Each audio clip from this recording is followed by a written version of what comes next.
Assalamu alaikum, inshallah you're well guys. So we're going to take a break from the interview series this week. Inshallah we'll get back to that from next week. But today I wanted to speak about some ideas for side hustles for accountants or for those of you working in finance. Now this came through as a request from someone and it makes sense. With the cost of living going up, it's even more important that we diversify our income streams. Now before I go into specific ideas which I have experience with so I know they work, I just want to stress, please make sure you have the skills, knowledge, and any experience required to provide a good service before you start a side hustle. I'm not going to preach to you about being too junior to provide certain services, but I've been on the end of receiving poor service in the past, and it's not a great experience. I've bought a service, expected a certain level of expertise, and found out either that person has outsourced that service to someone and they're not appropriately qualified, or they themselves don't have the relevant skills and experience. And like I said, it's not a good feeling as a customer. Also, in this day and age, you must have an online presence. You could have the best side hustle, but if no one knows about it, you're not going to make any money. Whether it's YouTube, Instagram, LinkedIn, or TikTok, get yourself out there and be posting regularly. I found it extremely difficult to get my first video out on YouTube.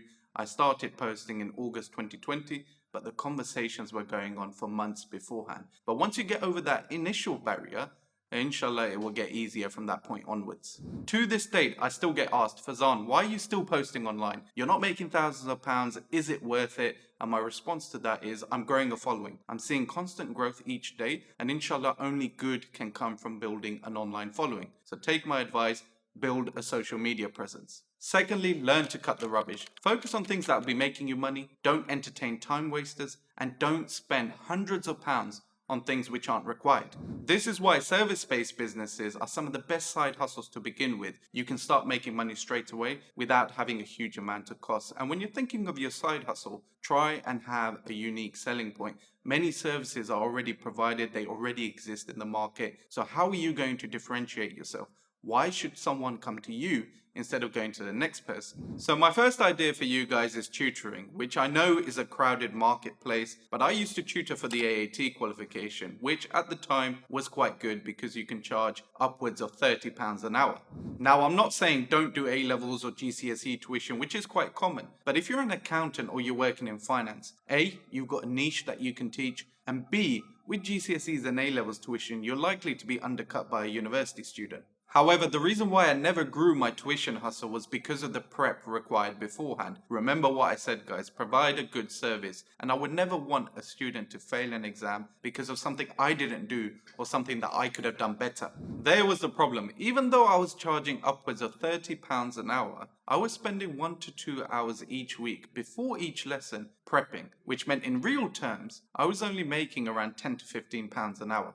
However, if you stick at it long enough, your prep time should reduce, which then should make it a good earner. And the best thing about a tuition business is the repeat customers. If you have 5 students that come to you regularly each week, you can make good money over a year.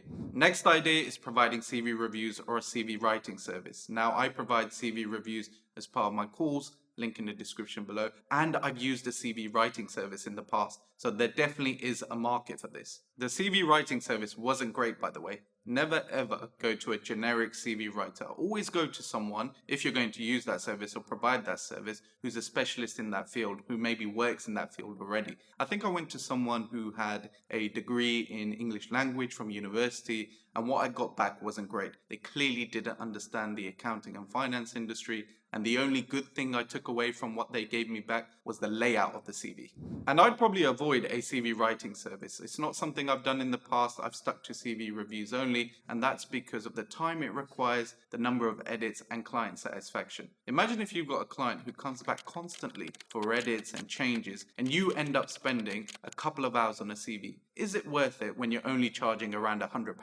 CV reviews are better in my opinion. Let's just say you charge £25 for a 30-minute review. You get a copy of the client's CV, you track your changes, you put in some comments, and you're done with minimal follow-up queries. And you can adapt that idea. Maybe hold a group workshop on Zoom. You have 5 attendees who pay you £20 each, and you hold a workshop on common tips and mistakes for CVs. Linked to that, you could provide other advice and guidance on a one-to-one or a group call. It's what I do already, and it's quite rewarding at the same time. So far, I've helped someone secure 2 offers with the Big Four. I've helped someone decide between 2 job offers that they've had, and I've also helped someone through some interview practice where they've then gone on to secure an apprenticeship. Then you've got Fiverr, and I've used Fiverr a lot. It's a marketplace where people sell their skills. So if you need accounting or bookkeeping services, you go to Fiverr. If you need help with Power BI or Excel, again, you go to Fiverr. As accountants, you could provide services such as bookkeeping, accounts prep, submissions to HMRC, but the problem with Fiverr is that there are lots of Indians and Pakistanis on the marketplace,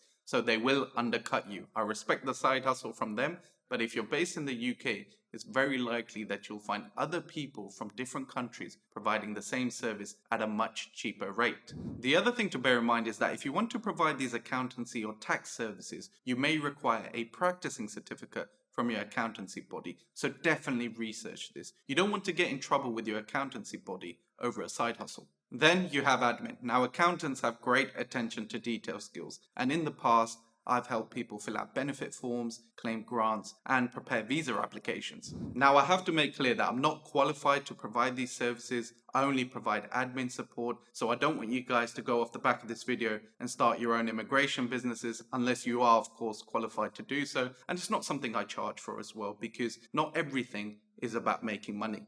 But at the same time, I respect that something that comes quite naturally to me is seen as a highly desirable skill by someone else. Now, before I go, I want to make one thing clear. I don't see these ideas making you rich. You're not going to leave your main job because of these side hustles. However, you will be able to earn an extra couple of £100 a month to help you with the cost of living crisis. The real money earner is in technology. If you can take a common problem faced by people and make their lives easier, you're onto a winner. You're going to be able to retire very soon.